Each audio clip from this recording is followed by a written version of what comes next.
வணக்கம். வணக்கம். என் பேர் மணிகண்டன். சேலம் மாவட்டம் எஸ்கேஎஸ் மருத்துவமனை முன்பு பேசிட்டு இருக்கேன். என் தந்தையும் தாயும் இருவரும் இருசக்கர வாகனத்தில் போயிட்டு இருக்கும்போது ஒரு சின்ன விபத்துனால எஸ்கேஎஸ் மருத்துவமனைக்கு அனுமதித்தேன். ஒரு சின்ன எலும்பு முறிவு தான், முட்டிக்கு கீழே ஒரு சின்ன எலும்பு முறிவு தான்.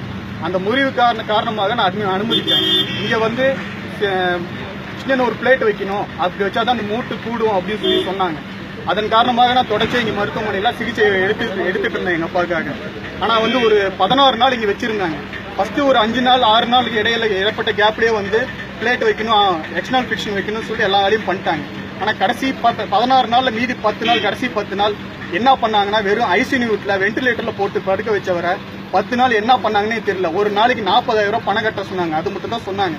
மருந்து செலவு உள்பட என்னது, ஆனா எதுக்கு 40,000 ஆனான்னு தெரியல. இதை கேட்டதுக்கு எனக்கு நிர்வாகத்துக்கும் மேனேஜ்மெண்ட்டுக்கும் எனக்கு ஒரு சின்ன மனஸ்தாபம் ஏற்பட்டுச்சு. இதன் காரணமாக என்ன அப்பையிலிருந்து வஞ்சம் வச்சுட்டு இருந்தாங்க. 8வது நாள்ல இருந்து 16வது நாள் எதுவுமே சொல்லல. திடீர்னு உங்க அப்பா வந்து ரொம்ப கிரிட்டிக்கல் ஆயிட்டாரு, மருத்துவ சேவை எங்களால் முடிஞ்சது வரைக்கும் எவ்வளவோ பண்ணிட்டோம் இப்படின்னு சொல்லி பணத்தை மட்டுமே எங்க கிட்ட வாங்கிக்கிட்டு இந்த 10 நாள் கடைசி 10 நாள் வீணாக்கி என் தந்தைய உயிருக்கு 95% உத்தரவாதம் இல்லாத மாதிரி எங்க அப்பாவை எங்க கிட்ட கொடுத்தாங்க. இதன் காரணமா நான் வேற ஒரு பெங்களூர்ல தனியார் மருத்துவமனை நாராயணதேல போய் அட்மிட் பண்ணேன்.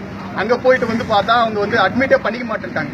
சேலத்துல இருந்து வர ஹாஸ்பிட்டல் இருந்து சேலத்துல இருந்து வர மருத்துவத்துல இருந்து இப்படி வர்றது, எஸ்கேஎஸ் இருந்து வர்றது எல்லாமே இப்படிதான் இருக்கு, நாங்க எடுத்துக்க மாட்டோம், ரிசீவ் பண்ணிக்க மாட்டோம், 95% உங்க அப்பா இறந்துட்டாரு அப்படின்னு சொன்ன காரணம் குடும்பத்தோட காலில் விழுந்து மருத்துவர்கிட்ட கெஞ்சி அங்க வச்சிருந்து நாங்க 20 நாள் காப்பாற்றணும்.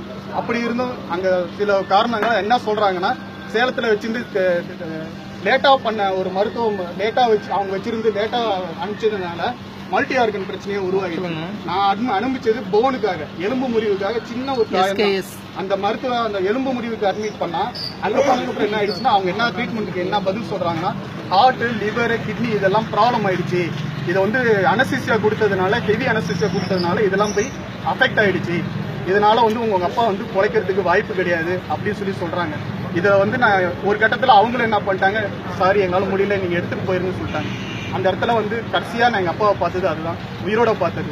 அதுக்கப்புறம் நான் வந்து எங்க அப்பாவுக்கு செய்ய வேண்டிய கடமைகளை செஞ்சு முடிச்சதுக்கு அப்புறம் இந்த மருத்துவமனை, இந்த மாதிரி ஒரு சீர்கேட்ட மருத்துவமனையை, பணத்துக்கு மட்டுமே ஆசைப்பட்டு நடத்துற மருத்துவமனையை வன்மையை கண்டிச்சு நான் வந்து முக்கியமான சுகாதாரத்துறை அமைச்சர் விஜயபாஸ்கருக்கு அனுப்பிச்சேன், செக்ரட்டரிக்கு அனுப்பிச்சேன், மெடிக்கல் இவர் ராதாகிருஷ்ணன் சாருக்கு அனுப்பிச்சிருந்தேன். இந்த மாதிரி 10 பேத்துக்கு நான் வந்து தமிழ்நாடு மெடிக்கல் கவுன்சிலுக்கு அனுப்பிச்சிருக்கேன். அவங்களும் எனக்கு பதில் மனு கொடுத்துருக்காங்க. 15 நாளுக்குள்ள எஸ்கேஎஸ் வந்து நீங்க மறுப்பு தெரிவிச்சு என்னன்னு தெரிவிச்சு கொடுக்கணும், நீங்க பதில் சொன்ன மணிகண்டன் உங்க மேல பெட்டிஷன் கொடுத்துருக்காரு. ஆனா இன்னைக்கு வரைக்கும் இவங்க என்ன சொல்றாங்க, அங்க பதிலே இன்னும் கொடுக்காம இருக்காங்க. அங்க போன் பண்ணி கேட்டா எனக்கு பண்டில் வந்திருக்கு, என்னன்னு நாங்க இன்னும் பிரிச்சு பார்க்கலாம்னு எத்தனை பக்கம் பதில் சொல்றாங்க. இந்த மாதிரி சேலத்துல ஒவ்வொரு மக்களையும் கேவலமான பணத்துக்கு மட்டுமே ஆசைப்பட்டு மருத்துவ புனிதமான மருத்துவ சேவையை கேவலமா நடத்திட்டு இருக்காங்க. இதை நாங்க வன்மையை கண்டிக்கிறோம். நீங்க உங்களுக்கு நம்பிக்கை இல்லைன்னா சேலத்துல ஒரு சர்வே எடுங்க, சேலம் எஸ்கேஎஸ் பத்தி ஒரு சர்வே எடுங்க. கேவலமா அதெல்லாம் சொல்லுவாங்க, மோசமான மருத்துவமனை. தயவு செய்து யாரும் இந்த மருத்துவமனைக்கு உங்க சொந்தங்களையோ உறவினர்களையோ தயவு செய்து யாரும் இங்க கூட்டு வந்துடுறாங்க. இது எனக்கு நீதி வேணும். தயவு செய்து எல்லாரும் சேர்ந்து எனக்கு நீங்க எங்க அப்பாவோட மரணத்துக்கு நீதி கிடைக்கும் மாதிரி நான் ரொம்ப தாழ்மையோடு கேட்டுக்கிறேன்.